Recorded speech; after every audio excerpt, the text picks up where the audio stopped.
Hi hello నమస్తే welcome to the Sun Tarot. ఈరోజు మనం చూద్దాము మీ లవ్ లైఫ్లో తొందరలో ఏం జరగబోతుంది, ఏం మార్పులు రాబోతున్నాయి, ఏం జరగబోతుంది మీ లవ్ లైఫ్లో అనేది చూద్దాం. 3 కార్డ్స్ ఇస్తాను. Past life relationship, stay optimistic about your love life, new love. Okay, ఒక ఎక్స్ట్రా కార్డు కూడా వచ్చింది. Okay, so past life relationship, you have known each other before అంటే ఇది ఒక సోల్మేట్ కనెక్షన్ లాగా అనిపిస్తూ ఉంది.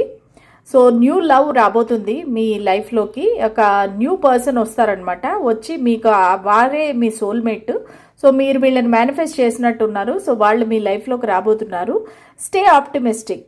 Okay, positive thinking and faith will bring you romance. Okay, మీరు ఎన్నో రోజులుగా, ఎన్నో మంత్స్గా లేదా ఇయర్స్గా మీరు ఎవరినైతే మేనిఫెస్ట్ చేస్తున్నారో ఆ వ్యక్తి మీ లైఫ్లోకి రాబోతున్నారు. Heart to heart conversations. So ఒకవేళ మీకు ఆల్రెడీ ఎవరైనా ఆల్రెడీ సోల్మేట్ ఉంటే కనుక, మీరు లవ్లో ఉంటే కనుక వాళ్ళతో మీకు హార్ట్ టు హార్ట్ కాన్వర్సేషన్ అవుతుంది. సో మీరు హానెస్ట్గా వాళ్ళతో డిస్కస్ చేయాలన్నమాట, మీ ఫీలింగ్స్ అనేవి డిస్కస్ చేయాలి. సో ఇది new love or fresh love అవ్వచ్చు. ఎందుకంటే మీరు కొత్తగా కలిసి ఉండొచ్చు, ఒక క్రష్ టైప్ ఆఫ్ రిలేషన్షిప్ అవ్వచ్చు, లేదంటే మీరిద్దరు ఒకరికొకరు కన్ఫెస్ చేసుకొని ఉండకపోవచ్చు ఫీలింగ్స్. అటువంటి లవ్ అనేది మీ లైఫ్లోకి రాబోతుంది.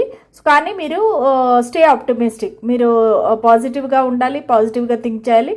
ఖచ్చితంగా ఈ పర్సన్ అనేది వారు మీ లైఫ్లోకి వస్తారు. వచ్చి మీకు మీరు ఏదైతే కోరుకుంటున్నారో మీ పార్ట్నర్ నుంచి అది ఖచ్చితంగా మీకు దొరుకుతుంది. ప్లీజ్ స్టే ఆప్టిమిస్టిక్, ఎందుకంటే ఇది పాస్ట్ లైఫ్ రిలేషన్షిప్. సో ఇలాంటి మరిన్ని రీడింగ్స్ కోసం నా ఛానల్కి సబ్స్క్రైబ్ చేసుకోండి. Like, share and subscribe. Thank you so much.